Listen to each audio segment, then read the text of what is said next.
Part 1. You will hear a conversation between a customer and a booking officer at a theatre. First, you have some time to look at questions 1 to 4.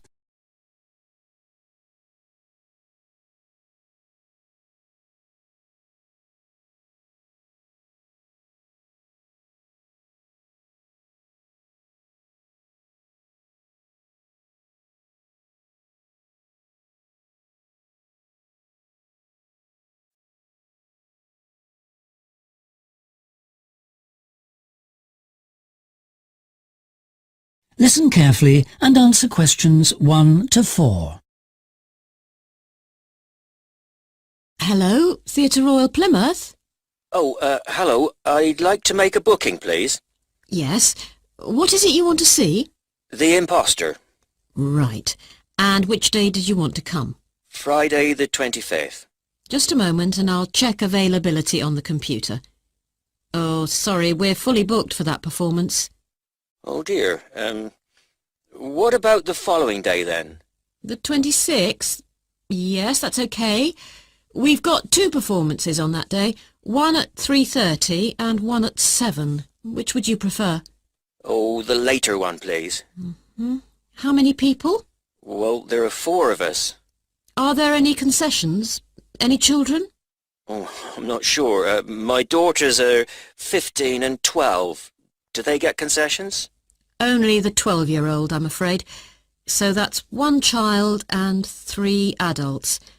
Any idea where you'd like to sit? Stalls or circle? Tickets for the stalls are a bit more expensive. £12 for adults and £8.50 for children. The circle costs £10.50 and £6.50. Do you get a good view from the circle? Oh, yes. And in fact, we've got some seats left at the front, if you'd like those. Right. We'll go for those then. Right, that's seats A21 to 24 then. They're very good seats. That sounds fine. So let's see, that comes to £38 altogether for the tickets. How do you want to collect them? Shall I put them in the post? They'd be sent today by first-class mail and there'd be an additional charge of £1 to cover postage and administration. Or do you want to get them from the box office yourself? Oh, yes. Could you send them, please? No problem. That'll be £39 altogether. Before you hear the rest of the conversation, you have some time to look at questions 5 to 10.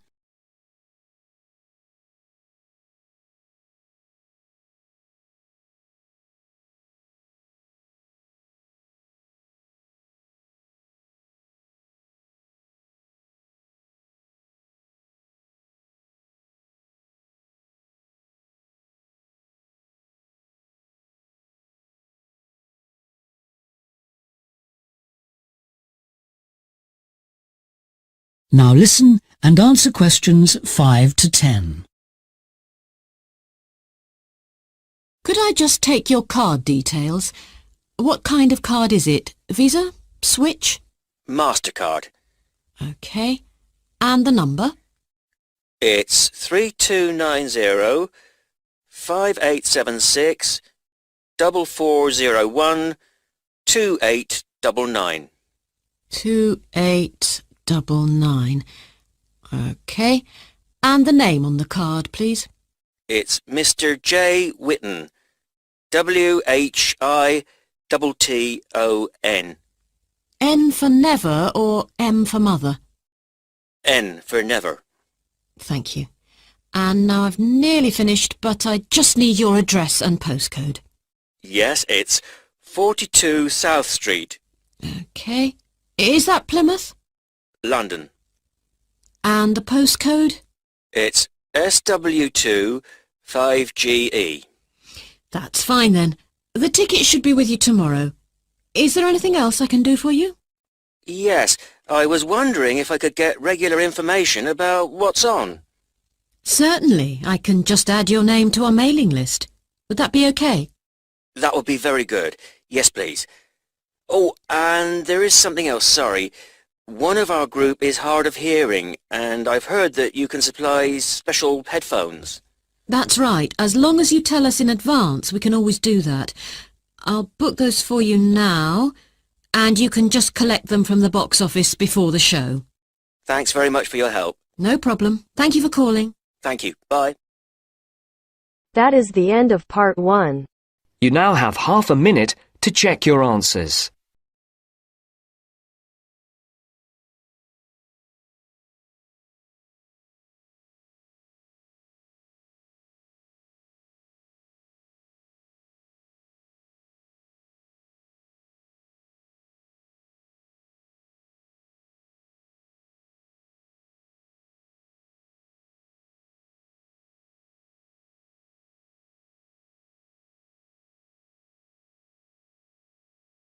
Now turns to part 2. Part 2.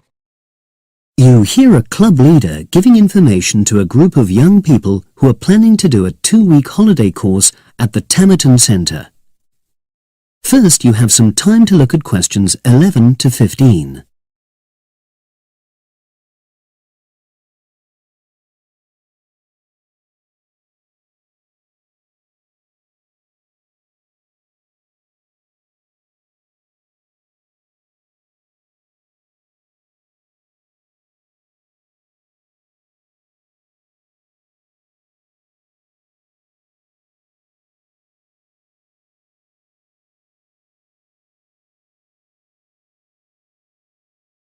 Now listen and answer questions 11 to 15. Hello, everyone. I've been asked to talk to you this afternoon about next month's trip to Tamerton Study Center for the 2-week course.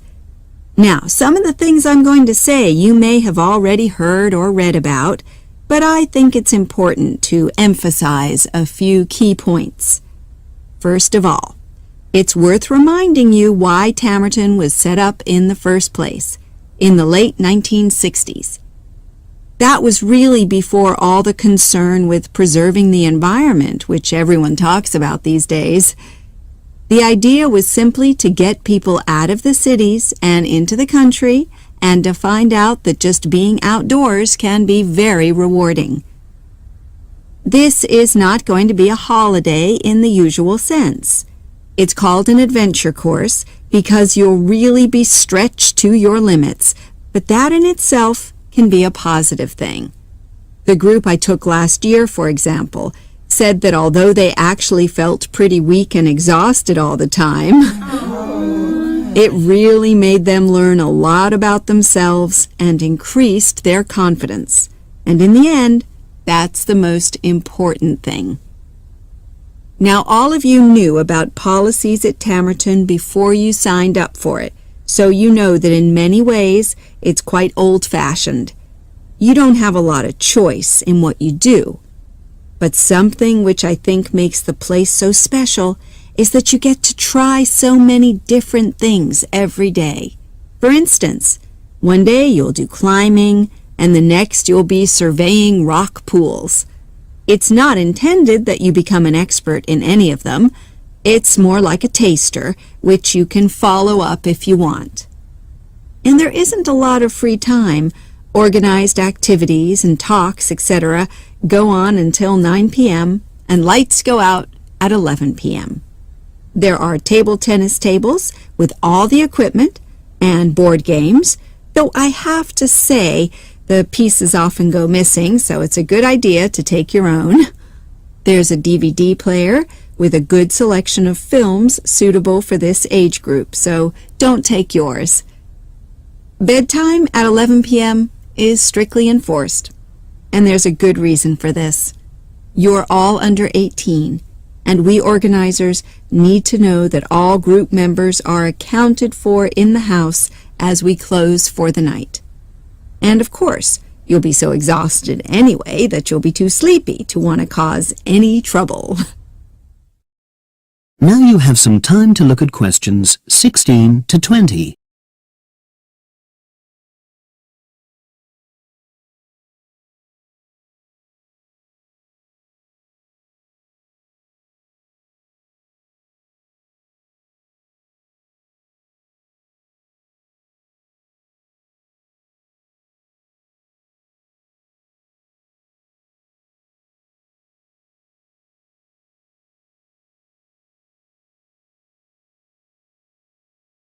Now listen and answer questions 16 to 20.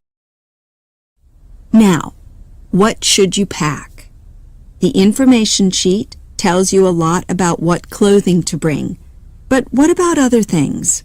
Well, Tamerton House has its own small shop, but anything there is several miles away, so you won't have many opportunities for buying supplies. So in this last part of my talk, I'm going to explain what objects you should take with you to the center, what you can take if you want, and also, very importantly, what you cannot take.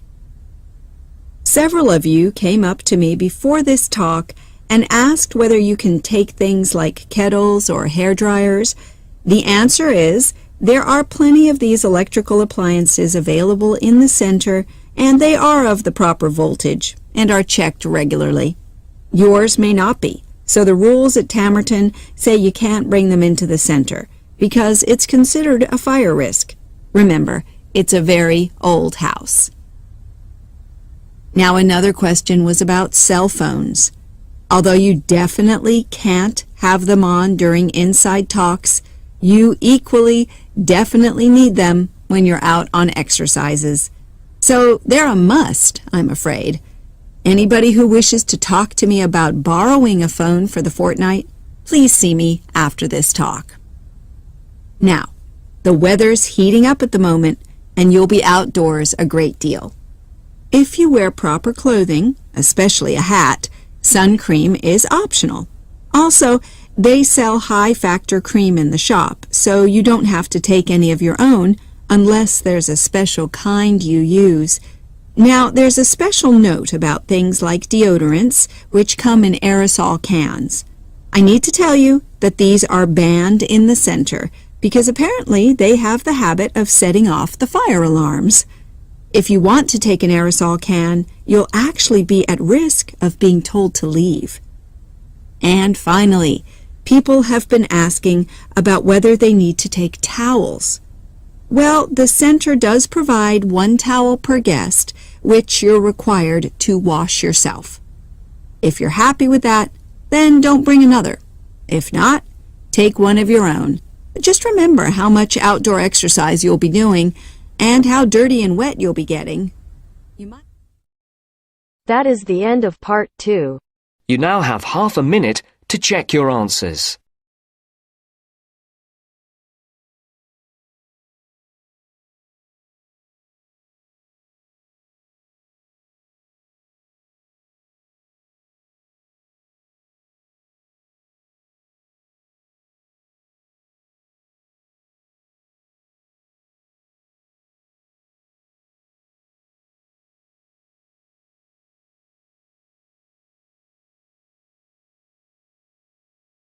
Now turns to part 3.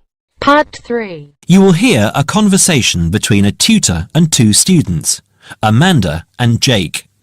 First, you have some time to look at questions 21 to 25.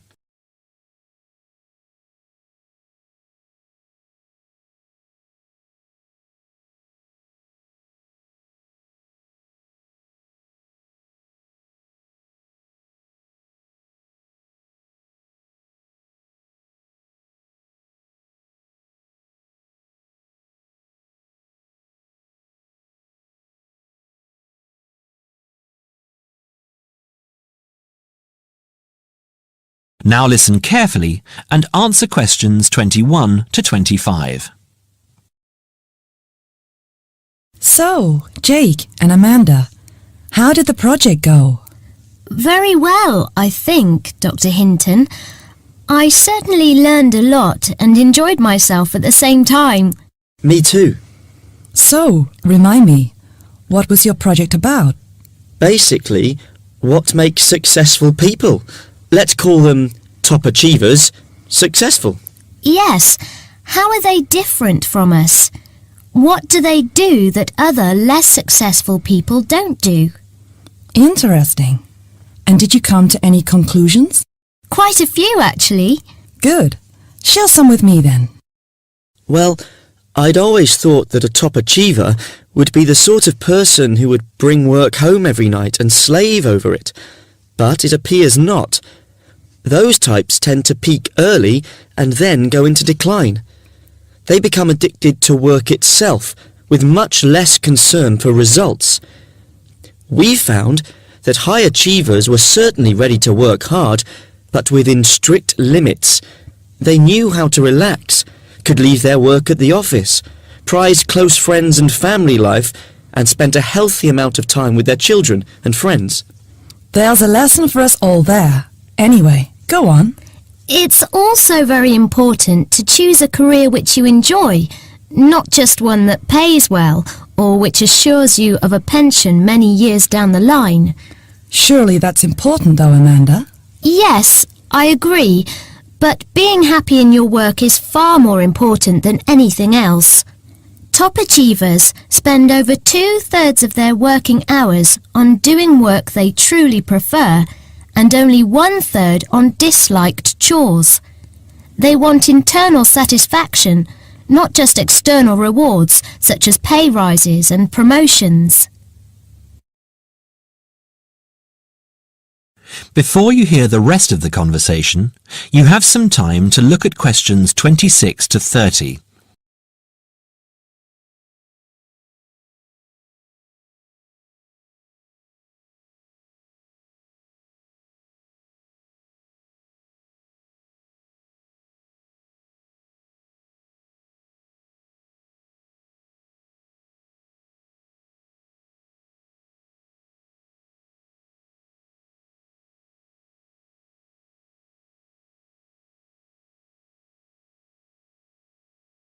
Now, listen and answer questions 26 to 30. Actually, in the end, they often have both, because they enjoy what they are doing, so their work is better and their rewards higher. Yes, Jake, that certainly makes sense. Now, can I ask you something? Do high achievers, as you call them, take many risks? Yes and no. I interviewed one business executive who told me he was able to take risks because he carefully considered how he could salvage a situation if it all went wrong. He imagined the worst that could happen, and if he could live with that, he went ahead. If not, he didn't take the chance. Other people prefer to stay in what I heard described as the comfort zone setting for security, even if it means settling for mediocrity and boredom too. Would you call top achievers perfectionists? Contrary to what I expected, no, I wouldn't. We came to the conclusion that a lot of ambitious and hard-working people are so obsessed with perfection that they actually turn out very little work. I happen to know a university teacher, a friend of my mother's, who has spent over 10 years preparing a study about a playwright. She is so worried that she has missed something, she still hasn't sent the manuscript to a publisher. Meanwhile, the playwright, who was at the height of his fame when the project began, has faded from public view. The woman's study, even if finally published, will interest few people. So, what has this got to do with top achievers? Well, top achievers are almost always free of the compulsion to be perfect. They don't think of their mistakes as failures. Instead, they learn from them, so they can do better next time. Well, would you call them competitive? High performers focus more on bettering their own previous efforts than on beating competitors. In fact, we came to the conclusion that worrying too much about competitors' abilities and possible superiority can be self-defeating. Yes, and we found that top achievers tend to be team players rather than loners. They recognise that groups can solve certain complicated problems better than individuals and are eager to let other people do part of the work. Yes, loners, who are often over-concerned about rivals, can't delegate important work or decision-making. Their performance is limited because they must do everything themselves. Well, it looks as if you two have done a thorough job, and learn something into the bargain too. Now, there are just a couple of points I'd like to clarify with you. The end of part 3. You now have half a minute to check your answers.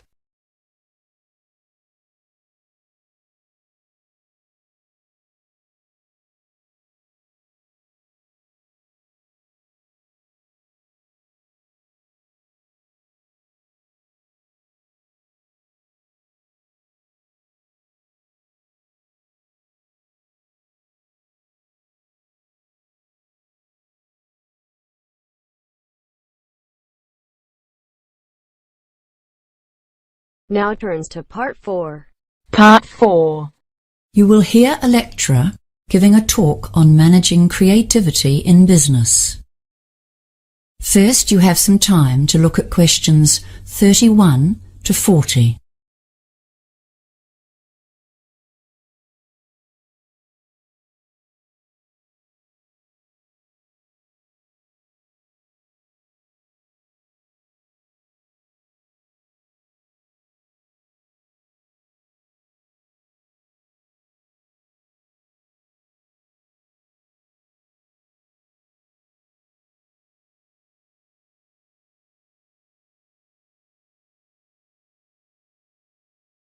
Now listen carefully and answer questions 31 to 40.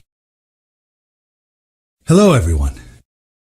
The topic of today's management lecture is managing creativity in your business. And believe me, this is one of the toughest tasks that any manager has to face.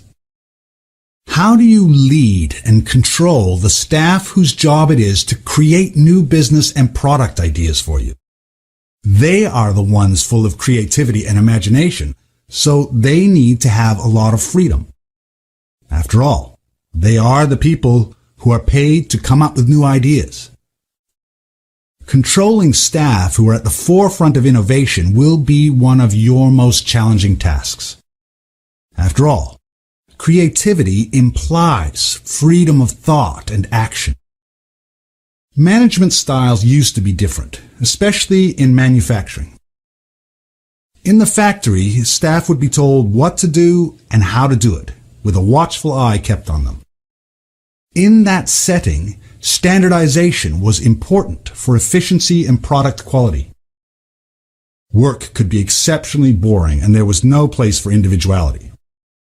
Now, of course, robots have taken over many of the exacting repetitive tasks. Nowadays, we employ far more people to generate business than to manufacture products. It's very competitive out there. Innovation. That's what our modern consumer craves. Successful companies have got the message. We need lots of new ideas. And now we employ bright young minds to come up with them. However, these ideas have to be implemented to make a change to our profits. So we have to find staff with entrepreneurial flair and be ready to listen to them and support them to follow through on their ideas. We need to supervise without stemming the flow of ideas or sending the brightest minds to work for the opposition. Creative people won't welcome us always looking over their shoulder and checking up on what they are doing. One of the most common ways that management handles this problem of keeping people working along company lines is by establishing achievement targets, like money earned, products developed, or clients gained. These targets are a useful guideline, but they have a downside. Young, enthusiastic staff will be very keen to meet these targets, and some of them might potentially use illegal means or behave unethically in order to meet requirements. For example, by offering bribes to gain sales, or making their sales numbers or earnings look higher than they are, or even threatening or criticizing other staff to get a job completed. Achievement targets are often linked directly to performance bonuses, and this can make a bad situation worse. So as you can see, the standard management techniques can create inherent problems both for the individual and for the company. More recent theorists suggest new tactics for managers. Robert Simons, writing in the Harvard Business Review, has added some new concepts to the thorny problem of encouraging creativity while maintaining a viable business. He suggests 3 control levers to assist in getting positive creative contributions from the workforce. Remember, this is the point. We want creativity, wild, vibrant creativity to compete in the marketplace. Yet we must be careful to keep people on track, sticking to our core business and maintaining the company's reputation. The first of his levers is getting the workers actively involved in the central ethos of the business. One of the most common ways to do this is to create a mission statement. But along with that, many businesses have some kind of motto, which summarizes their key idea. For example, the most durable tools in the world. Or perhaps, the customer comes first. Whatever it is, you'll want your bright minds to believe it and act on it. So Robert Simons suggests that it should be developed with staff input, letting them feel like part of the operation. After all, their jobs depend on it. A second lever was once described by Charles Christensen, professor at Harvard Business School, as the power of negative thinking. You can't continually instruct your creative minds on what they should do. They are meant to be inventing, leading, not following, and telling them what to do is counterproductive. But you can tell them what not to do, which potential products are not related to the company's objectives, or which strategies or behaviors are unacceptable. This is a tactical ploy to maintain the company's integrity. It's absolutely vital to establish boundaries to assist in controlling innovation without suppressing it. The third lever is basically sitting down with your crew to share ideas about the business. As manager, your duty is to stay abreast of the external factors such as who's competing in your market, how well is the company doing this month, and are you losing or gaining money? Is there some new product seducing your customers? This lever is called interactive control. This means you talk to your innovators and communicate honestly and clearly about your perceptions of what's happening in the market. You encourage them to share their ideas and make plans together for the future. That is the end of part 4. You now have half a minute to check your answers.